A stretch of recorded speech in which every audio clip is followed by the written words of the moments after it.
Good day. Our lesson for today is about addition.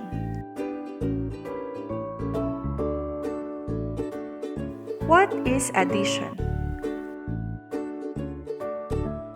Addition is one of the four fundamental operations in mathematics. It is the process of calculating the total of two or more numbers or amounts.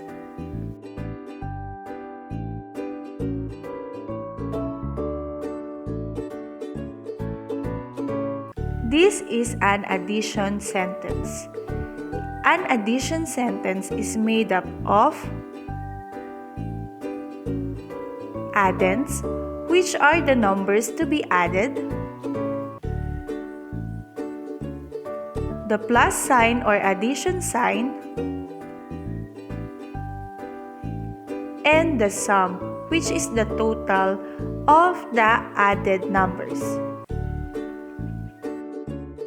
Now let's proceed to properties of addition. We have three properties of addition. Let's start with commutative property of addition. Commutative property of addition says that changing the order of the addends will not affect the sum. Let's see it with the example. Russell has 5 marbles and Tommy has 4 marbles. 5 plus 4 is equals to 9. 4 plus 5 is also equals to 9. So as we can see, even if we change the position of the addends, it does not affect the sum of it, which is 9. Next, we have associative property of addition. It says that changing the grouping of the addends will not affect the sum. So in this property, we can see grouping symbols such as parentheses. Let's have an example.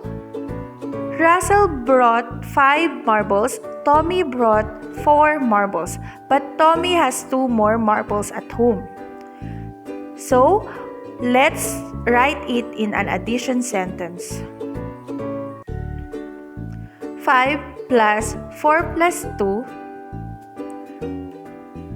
is also equivalent to 5 plus 4 plus 2.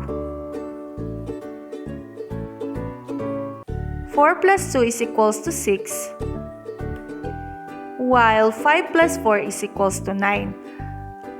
But when we add 5 plus 6 and 9 plus 6, both can get the same sum, which is 11.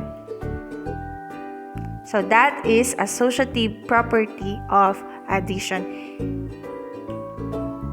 The last property of addition is identity property of addition.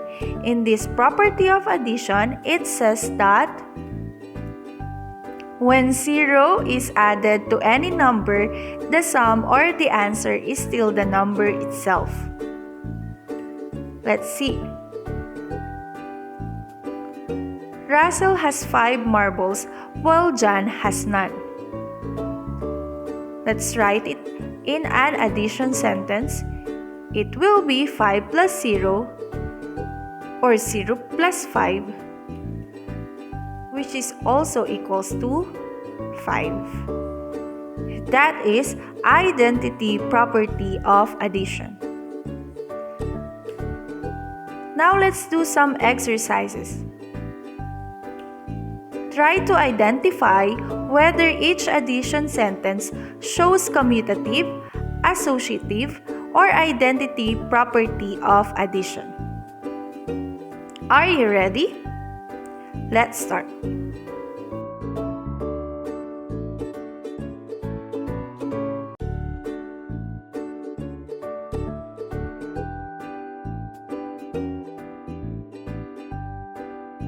If your answer is commutative, then you're correct. Very good. Next, let's try again. What is the addition property of the addition sentence shown? That's right, identity property of addition. Next. Okay, here we can see grouping symbols. So what type of property of addition is it? If your answer is associative, then you're correct.